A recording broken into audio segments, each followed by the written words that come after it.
Hello everyone, in this video we will try to understand section 58 of the Sale of Goods Act 1930. सबसे पहले इसको हिंदी में read करते हैं for the better clarification what it says in Hindi.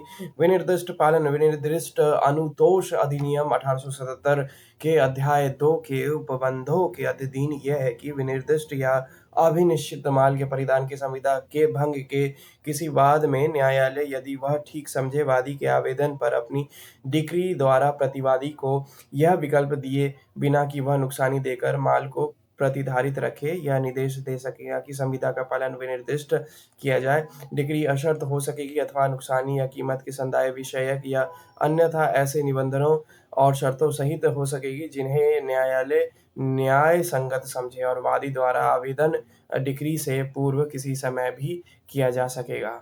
This was section 58 इन हिंदी। इसको English में समझने की कोशिश करते हैं। ये रिलेटेड है स्पेसिफिक परफॉर्मेंस से कि जब बायर को पैसा नहीं चाहिए, डैमेजेस नहीं चाहिए, प्राइस नहीं चाहिए, बायर को वो गुड ही चाहिए जिसके बारे में बात हुई थी सेलर से और सेलर अब उसे देने से नकार रहा है, तो उससे रिलेटेड ये सेक्शन है। Subject to the provision of chapter second of the specific relief act 1877।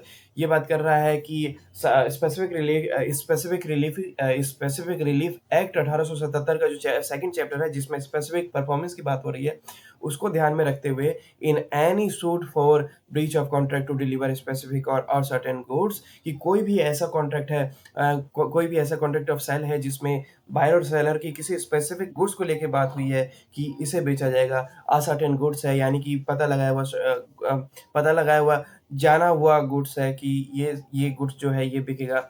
वैसी परिस्थिति में कोर्ट क्या कर सकता है, इफ इट थिंक फिट्स, कि अगर कोर्ट को सही लगे on the application of the plaintiff, तो प्लेंटिफ अगर अप्लाई करे by its degree direct that the contract shall be performed specifically, तो कोर्ट ये आदेश दे सकता है डिफेंडेंट को कि आपको ये जो परफॉर्मेंस है ये फुलफिल करनी ही पड़ेगी। आपने अगर ऐसा बोला है तो आपको ये करना ही पड़ेगा, आप उसको कंपनसेशन नहीं दे सकते। Without giving the defendant the option of retaining the goods on payment of damages, कि वो डैमेजेस का पेमेंट नहीं दे सकते, ये वाला ऑप्शन कोर्ट उसे नहीं देगा। कोर्ट बोलेगा कि जो गुड्स आपने सेलेक्ट किया था वो आपको मिल के रहेगा और जो गुड्स आपने उनको वहाँ से सेलेक्ट किया था सेलर के पास से, सेलर आपको वो देगा। No compensation, no damages, goods जो बात हुई थी वो आपको गुड्स आपको मिलेगा। इसको फिर से ये वाले फ्रेज को फिर से रीड कर लेते हैं। Subject to the provision of chapter second of the specific relief act 1877 subject to the provision of chapter second of the specific relief act 1877, यानी कि स्पेसिफिक रिलीफ का जो चैप्टर सेकंड है उसको ध्यान में रखते हुए in any suit for breach of contract to deliver specific और असर्टेन गुड्स, कोई भी ऐसा कॉन्ट्रैक्ट ऑफ सेल है जिसमें बात हुई है किसी स्पेसिफिक गुड्स को लेके, कोर्ट क्या कर सकता है वैसे केस में, अगर कोर्ट को सही लगे तो कोर्ट प्लेंटिफ के अप्लाई करने पे, प्लेंटिफ के एप्लीकेशन पे क्या कर सकता है कि एक ऑर्डर इशू कर सकता है कि आपने जो कॉन्ट्रैक्ट आप दोनों के बीच में जो कॉन्ट्रैक्ट हुआ था स्पेसिफिक गुड्स को लेके वो आपको फुलफिल करना पड़ेगा। आप कंपनसेशन नहीं दे सकते, पैसा नहीं चाहिए, आपने जो बात कही थी उसी बात पे अड़े, उसी बात पे अमल करें और उस गुड्स को आप दूसरे व्यक्ति तक पहुंचाएं। सो फर्स्ट फ्रेज तो ये कहता है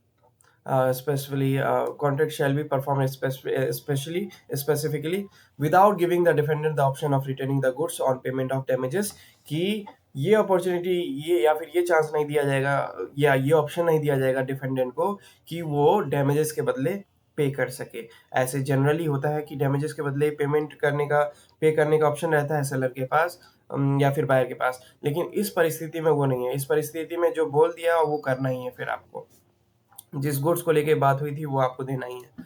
सो ये वाला जो फ्रेज है इतना ये कहता है। सेकंड फ्रेज कहता है द डिक्री में बी अनकंडीशनल, डिक्री हो सकती है कोर्ट के द्वारा जो डिक्री इशू की गई हो सकती है वो अनकंडीशनल हो या फिर अनकंडीशनल हो, यानी कि उसमें कोई कंडीशन इशू ना किया गया हो, यानी कि कोई शर्तें एक्स्ट्रा शर्तें ना लगाई गई हो। जो बात हुई थी गुड्स देने की और लेने की वही कोर्ट जो है एग्जीक्यूट करवा दे कि हाँ जो बात हुई थी वही करो।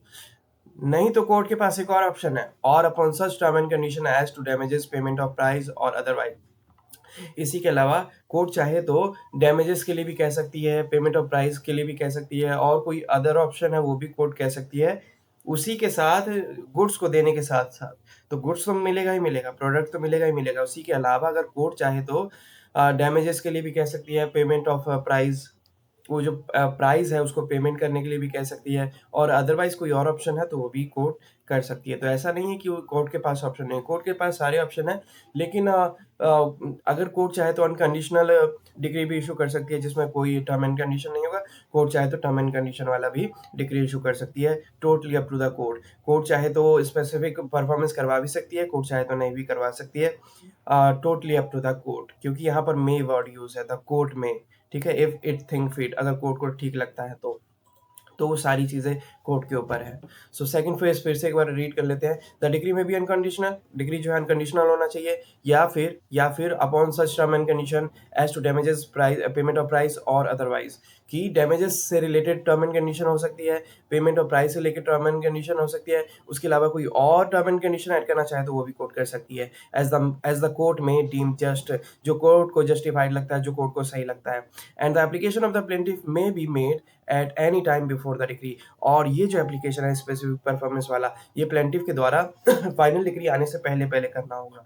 फाइनल डिग्री आ गई तो उसके बाद नहीं कर सकता वो, ठीक है? सो ये भी मेंशन किया गया है, the application of the plaintiffs may be made at any time before the decree, कि जो डिग्री आने वाली है कोर्ट के द्वारा उससे पहले कभी भी प्लेंटिफ जो है एप्लीकेशन अप्लाई कर सकता है for the specific performance of the specific performance of the contract, specific performance for that good. Okay, so this was section 58। ज़्यादा टेक्निकल, थोड़ा सा टेक्निकल है लेकिन उतना डिफिकल्ट नहीं है।